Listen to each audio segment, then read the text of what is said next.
శ్రీ గణేశాయ నమః. శ్రీ సరస్వత్యై నమః. శ్రీ గురుభ్యో నమః. శ్రీ శ్రీపాద శ్రీవల్లభ శ్రీ నృసింహ సరస్వతి శ్రీ గురు దత్తాత్రేయ గురుభ్యో నమో నమః. గురుచరిత్ర మొదటి అధ్యాయం వాసుదేవానంద సరస్వతి వ్రాసిన ఉపోద్ఘాతంతో ప్రారంభమవుతుంది.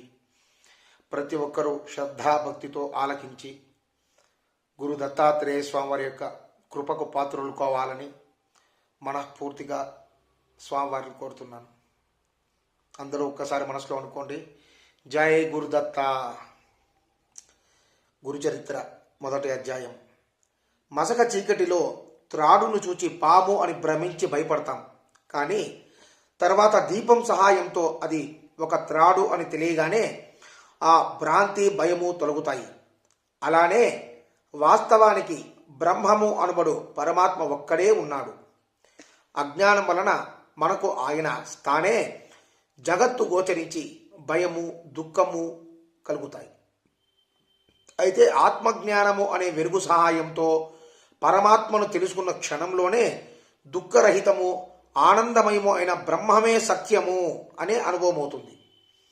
అప్పుడు భయానికి దుఃఖానికి కారణమైన జగత్తు ఉన్నదనే భ్రాంతి తొలగుతుంది.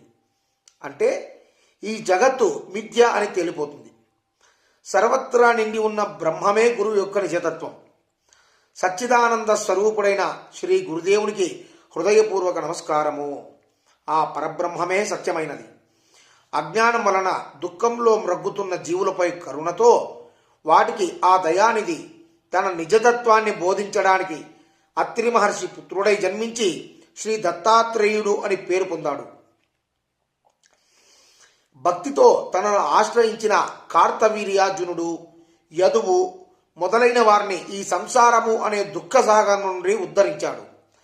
ఆయనే మరలా శ్రీపాద వల్లభుడుగాను తర్వాత నృసింహ సరస్వతి అనే పేరుతోనూ అవతరించి తన శిష్యులైన ఎందరో సిద్ధులను ఉద్ధరించాడు.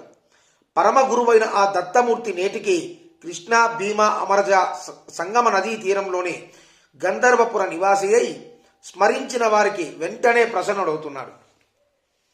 ఆ స్వామిని